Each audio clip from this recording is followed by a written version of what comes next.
Alright everybody, so I've been doing a series of tutorials. I've been redoing a series of tutorials. I did headshots last week, and, well, not last week. This Sunday we are going to do a full body tutorial.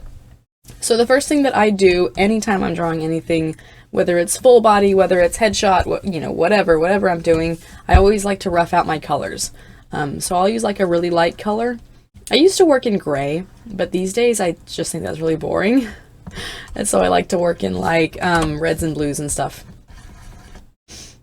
And this doesn't have to be perfect. This is kind of just getting your idea on the page for like what you want the shapes to be, because I don't know like what y'all's process is, but like for me, when I draw, I always have like this idea in my brain of like how the shape goes.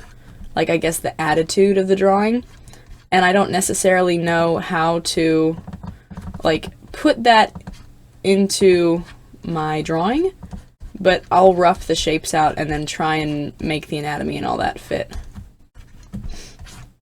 So it doesn't have to be perfect by any means. You can kind of just see that I'm really just doing whatever will get it on the page. This helps too when I'm doing, like, bigger pieces. It helps me figure out where my shapes are going, etc., etc. There we go. So that would be like my rough. And as you'll find out, this won't really match like what I end up having. So then I'll go up on a layer above it, and I'll just start sketching. I used to like zoom in a lot and try and perfect my sketch when I draw. Not so much these days. I really think that the sketching phase needs to be about getting your idea on the page, not getting it perfect. That's what the line art's for, you know? Or even if you need to, you can always go over and do like a second sketch period. I've done that before. On bigger pieces, I have enough experience now and enough practice that I generally only need one sketch. Sometimes I don't even need a sketch. Sometimes I'll just do this rough thing with the block colors. I did that just yesterday. With the piece of glory with the butterflies, I had just sketched out my my color layer, and then that was literally all I did. I just went the line art over that. And if you draw enough dragons, you will get there, you know? Like with my ears. Like you might notice that I draw ears literally different every time. So I'm always like trying new ear styles and stuff. And I never really have a whole lot of trouble coming up with them because I've just drawn a lot of ears and a lot of everything really at this point. So I don't have as much trouble just doing it off repetition. With simple poses like this anyways. I've talked about talons before on my channel too. You guys know that I do them funky. I do them kind of different every time. I have been leaning toward more like cat paw talons at the moment. That's kind of what I'm doing.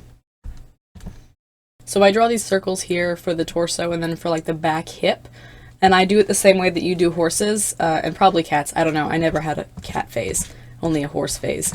Where you put the hip one just a little bit higher because their rump tends to be a little bit higher than their chest.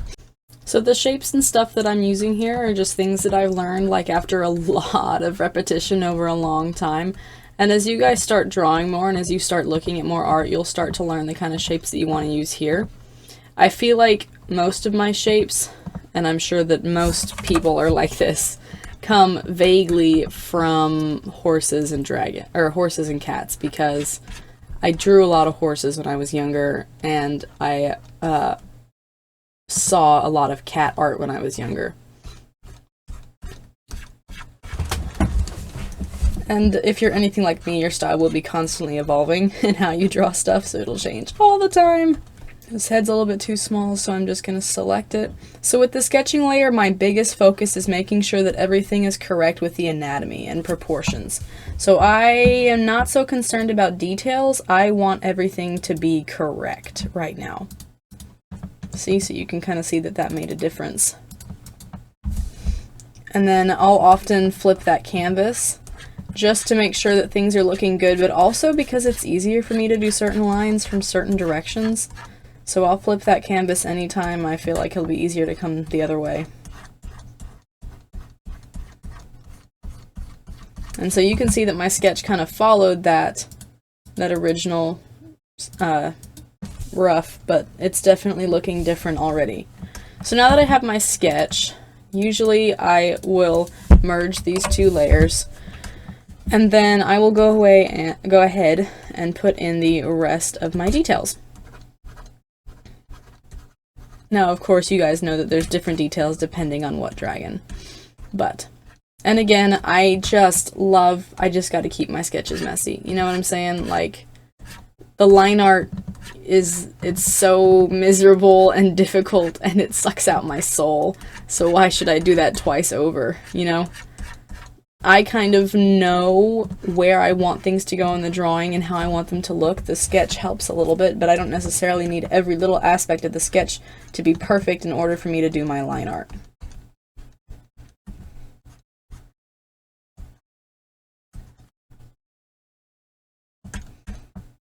And then I'll add in my face.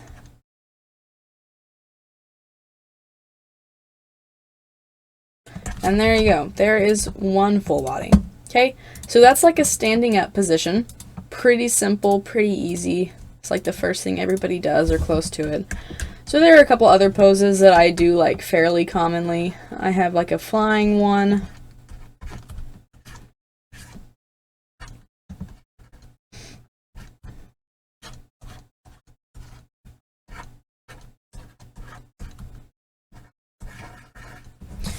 And do that circle for the chest. So I'm not sure where I want this dragon's arms to go, but what really helps me is doing this circle for the chest and then this circle here. And then I'll do 2 more circles for the shoulders and then another one for the hip. So the body's kind of twisting. So we've got, there's an arm, there's an arm, and there's a leg.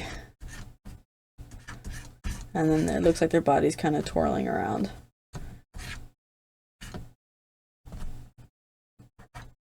Sometimes I will draw horns. It kind of helps me like see, oh yeah, that's where the head is. And then we'll go up, same thing, just throw in a little sketch. Sometimes you need to rearrange stuff, that's okay.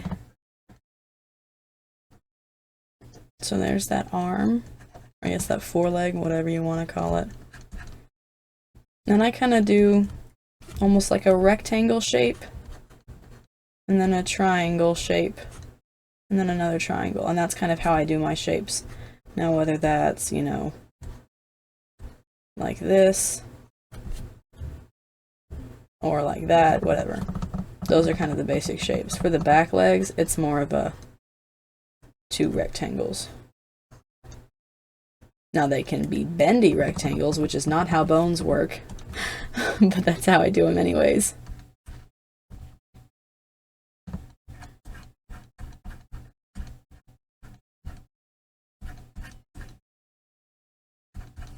And then we've got this leg, little tail curls around.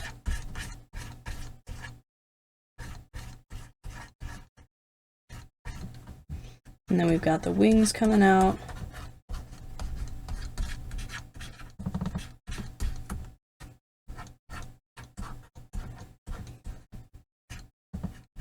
Alright, there you go. See, there's another pose that you could do. And let's do one more. We can do a sitting down pose. So basically, really all you have to do is figure out what your dragon is doing. So if you can tell the story of what they're doing, they're flying, they're running, they're walking, whatever, then you just need to be able to rough it out in your mind. And remember, you can use reference pictures for this. I, at least for a lot of these kind of basic poses, don't really need reference pictures anymore, just because I've done it so many times that it's kind of like I could do it in my sleep. But like, I have used pictures of cats fighting for my poses before. I've used pictures of horses running for my pictures. One time I even used like a picture of like dogs wrestling for one of my pieces. Like literally I have used all kinds of things as reference pictures. So, you know, there's you just play around with the shapes and you will be able to figure out how you want your drawing to go. It may take a few tries. Something that I really like to do is I'll rough out a drawing and then I will do it again, because the second time around you figure out what you didn't like about it and you do better the second time.